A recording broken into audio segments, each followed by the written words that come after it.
I'm back here at Cuenca, Batangas. What a beautiful view of Mount Makulot. So mga buddy, kakaibang adventure na naman yung ating pupuntahan ngayon. After so many years, makakabalik din tayo, makakababa rin tayo din sa isa sa pinagmamalaki ng Cuenca, ang hagdan papunta doon sa Lumampaw. I think itong Lumampaw ay isang sitio ng Don Juan. So correct me if I'm wrong mga buddy. So ito, nandito na tayo sa may Tierra Mercedes, isa sa sikat na resort dito sa Cuenca. At itong way na to ay papunta nga doon sa Don Juan. So isa lang ito sa mga magagandang tanawin dito sa Cuenca.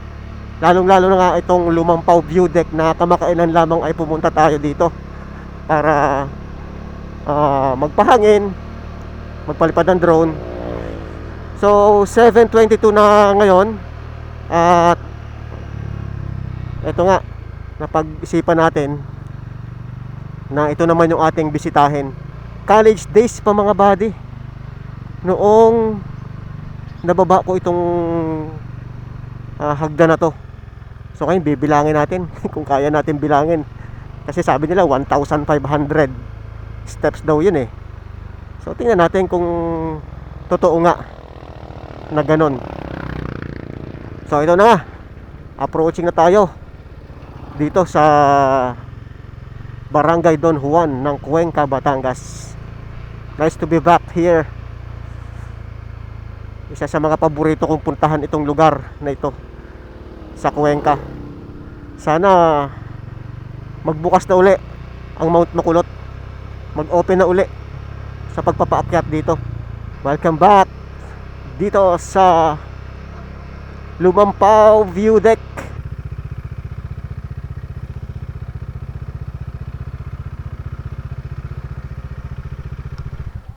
Ay, wow, what a beautiful view mga buddy. Malakas ngayon yung hangin. So hindi mo na siguro tayo magpapalipad ng drone. Mahirap na, no? Ayan, may mga nagpapapawis galing dun sa baba. Ayan pakinig na pakinig yung lakas ng hangin ngayon dito. Kaya siguro bababa na lang tayo dun mamaya. Okay, so ngayon susubukan na natin babain itong hagdan na to, na kung saan sinasabi ay 1,500 steps. So nung pumunta tayo dito few years ago, bumaba tayo dito, wala pang ganito. So meron ditong lugar na kung saan ay makikita yung Taal Lake. Walang kausok-usok ngayon si Taal Volcano mga buddy. So 7:44 tayo nag-start mga buddy bumaba. Siguro hindi na natin bibilangin. Basta sabi nila 1,500. Focus na lang tayo dito sa pagbaba mga buddy. Ay, tawilis. Matindi-tindi ang inyong sanay na, no? Mga ilang minuto pa po papunta sa baba. Malayo pa. Malayo pa. Sige po. Oo. Ayan, malayo pa raw. Naku po, napapalaban tayo din eh. Pagbalik, mga buddy, kita nyo naman. So ayon dun sa kausap natin na tricycle driver, yung daan na to may pakaliwa na mas matarik pero mas malapit dun sa Sitio Lumampaw. At dun sa kanan ay mas malayo pero hindi ganun katarik pag bumalik ka. Mamaya malalaman pagbalik natin dito. So hindi na natin binilang. Basta sabi nila ayon sa mga taga dito 1,500 daw eh.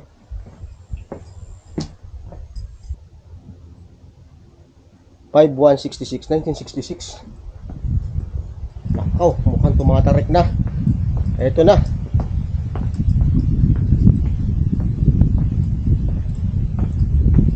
So inaanyayahan natin yung mga gusto magpapawis, pupunta kayo dito sa Cuenca, hanapin nyo ang Barangay Don Juan at inyong sinsayan aring Sitio Lumampaw na nasa baba. ay nakakangalay na ng tuhor. Oh, 1969. Ganun nakatanda itong mga baitang na ito ng hagdan. Din sa Cuenca. At siguro mga buddy, ito na yung pinaka madaming baitang na hagdan dito sa buong Batangas. Meron ba kayong alam na lugar na maraming baitang ng hagdan ang bababain mo o aakyatin mo? So kung wala, eh baka ito na. So halos 5 minutes na tayong naglalakad mga buddy. Hindi pa natin matanaw ang mga bahayan sa baba. Wala problema sa pagbaba. Mamaya sa pagtaas. Saan ang mas malapit? Dito. Mas Matarik kaysa sa dito. So dito tayo sa Matarik. So yung pinili natin eh itong nasa kaliwa na ruta. Mas Matarik daw dito eh. Minsan lang naman tayong pumunta dito. Eh ano na natin, sulitin natin ang pagod. So medyo pinagpapawisan na tayo sa pagbabaray ko. Good morning. Good morning po. Matindi ang inyong paket na yan. Sanay na. Opo. Napanood ko kayo lagi. Ay siya, bigyan ka tayo sticker. Mabuti na ako nakaparito. Subukan ko. Okay. Yan, kabayan. Ay, kayo napanood. Thank you. Okay. So hindi natin ini-expect na meron pala tayong taga-subaybay mula dito sa Sitio Lumampaw. So ano na rin to mga buddy, no? Papawis na rin natin. Tagal tayo hindi pinapawisan. Ngayon natin susubukan uli yung tatag ng puso natin. Ang galing ng project na to mga buddy. Kasi buong sakop ng hagdan may bubong na siya. Eh nung mga 90s, no? 90s tayo nag-market dito eh. Tsaka bumaba. Wala pang ganito. So college days pa. Mga 1996. Yan, 96 to 99. Kasi yun yung time na nasa college tayo. At nahook tayo sa pag-akyat sa Mount Makulot. Pati na rin pag aakit kami sa Makulot, pagbaba didiretso kami dito, tapos maliligo kami sa Taal Lake. So yun yung ginagawa namin noon. Gamais na yung pawis natin. Magandang umaga ho. Patindi ang inyong... Ilan taon na kayo mamay? 64. 64, taga diyan kayo mismo. Oo. Tapos kayo po? Ako naman 70 na. Ay ilang baitang are? 1,500. Are lang ho, kasama yun doon sa baba, kabila. Dito na. Ito mismo. Ito yung luma ano ho? Bago. Ay, Luma doon. yan ang luma. Okay. Sobrang taon sa Tabilaga. Oo. Malapit-lapit na rin, oh. Ano yung pagbalik? Sa bagay, kayo kay kaya, no? 64 and 70 years old mga buddy. Ayun, ano na dito, oh. Medyo patag na dito sa baba. Magandang umaga po. Magandang umaga naman. Ilang taon na ho kayo? 73. Aba. Ay, ilang beses kayo umahon dito? Bumaba ako noong 15. So dito, wala nang bubong. Ayan, medyo banayad na dito yung slope. Lalaki yung steps niya. Ikagaya doon na talagang halos yung paa mo lang yung kasya. So siguro nung ginagawa yung mga bahay dito, trubang ka na lang, ano? Ang hirap naman bitbitin ng mga sako ng buhangin. So tingnan lang natin yung tabing lawa mga buddy.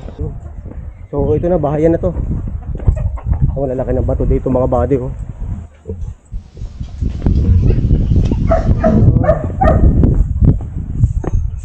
Magandang umaga po. Papadalaw din. Saan gawin tabing lawa? Din na, din na daan, diretso. Oo. Ngayon ulit nakababa din sa... So kita niyo mga bahay dito, ang daming mga bato sa paligid.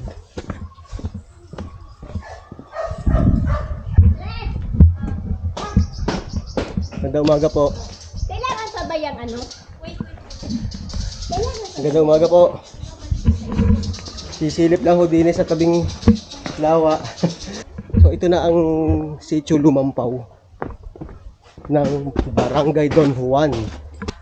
May kiraan po. Magandang umaga. Ayan na.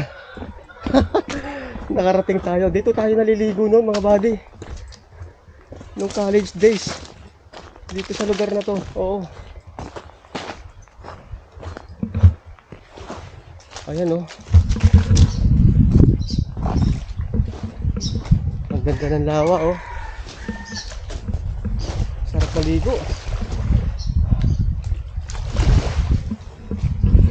So maglakad-lakad lang tayo din sa tabi. Doon sa kabila yung Lawit Dila. So sigurado itong mga bato na to na nandito. Mga ano to, produkto to ng bulkan. Okay. So 7:46 tayo bumaba. At least mga 14 minutes or 20 minutes na nakalipas. So mga 20 minutes yung pababa. Ito ngayon ang problema, yung pagtaas natin. So subukan natin i-record ito, malaman natin. So isasama na rin natin syempre mga buddy yung pinaka pahinga. Okay, so let's start. Lakad na ulit tayo. Paano pagdadala dito ng mga ng mga materyales sa bangkana? Ito yung bato na to. Kung gaano kalaki.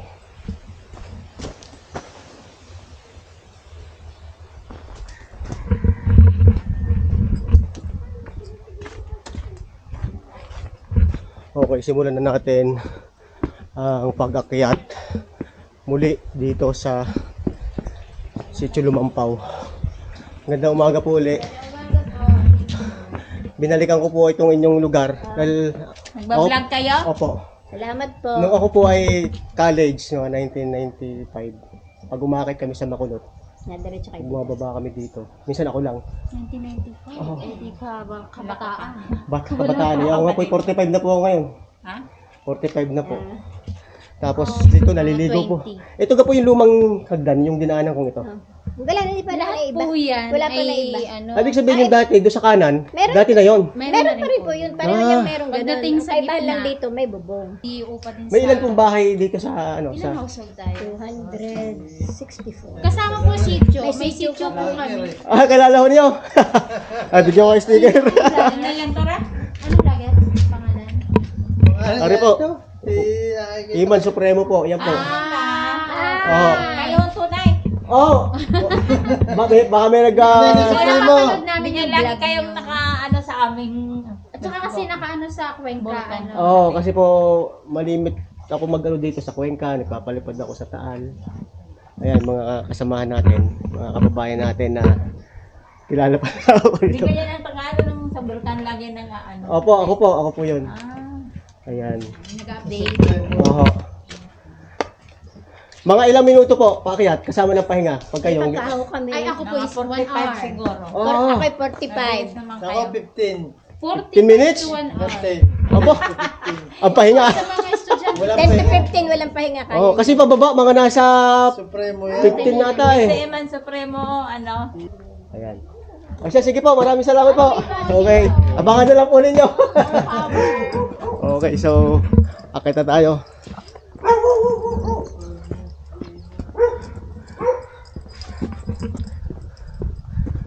Ito pa.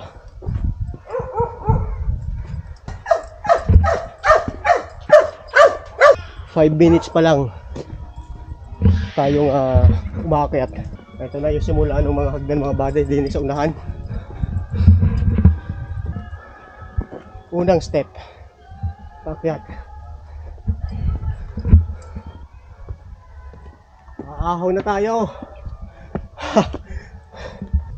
So yung ibang step dito, binago na nila. Ari ginagawa ko, unang-una para sa sarili natin. Yung may marating tayo ng mga dating lugar na napuntahan natin. At pangalawa, para sa inyo. Para may pakita ko sa inyo, may pasyal ko kayo.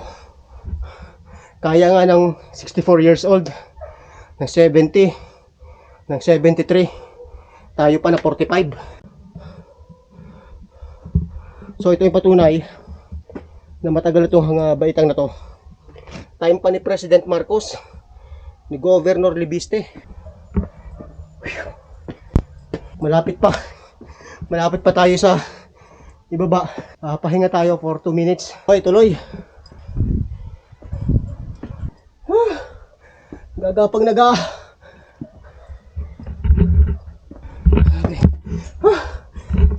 Aba.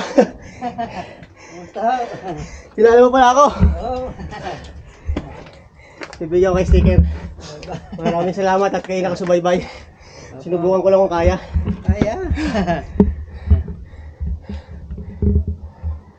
Ayan po. Thank you po. Isa natin taga-subaybay. Ano ang pangalan nyo? Andrew po, Andrew. Andrew. Sige po, salamat po. Ingat po kayo. Okay, sige po. 13 minutes and 40 seconds.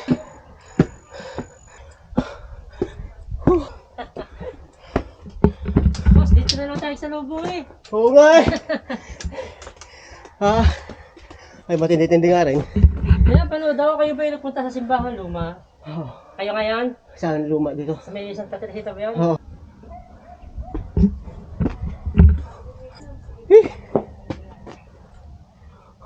Ayan, 17 minutes na tayong paakyat. Nagpahinga muna tayo dito for 2 minutes. So let's go. Let's keep walking.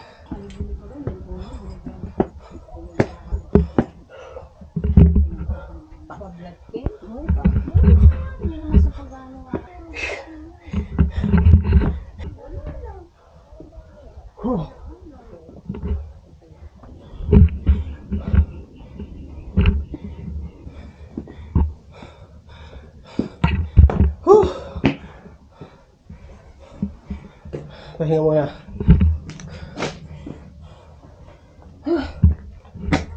So 25 minutes na tayong umaakyat kasama na yung pahinga. Ito, may pakiusap lang ako sa mga pumupunta dito ng mga taga ibang lugar, mga buddy. So may basurahan po dito. May mga nakikita tayong mga sako na nakasabit.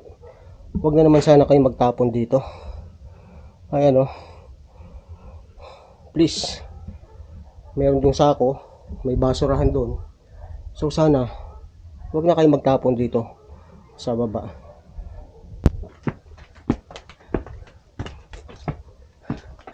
Ayan o, may paalala na. Bawal magtapon ng anumang uri ng basura. May mga basurahan pero hindi ginagamit ng iba nating kababayan. Dito pa rin sila nagtatapon sa gilid. Konting disiplina lang naman mga buddy. Leave no trace. Ngayon, kung may mga inabutan na tayo ng mga nakakalat na basura, eh huwag na natin gayahin. At damputin natin kung kaya naman. Damputin natin kung sino man uminom dito. Mahiya ka sa balat mo. Ayan ang basurahan oh.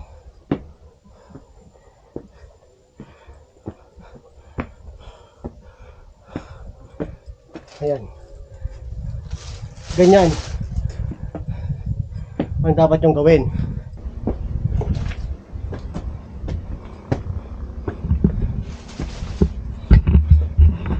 So 31 minutes and 42 seconds.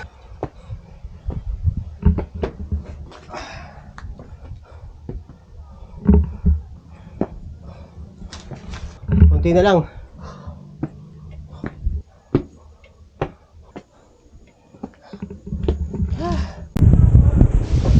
Ito na.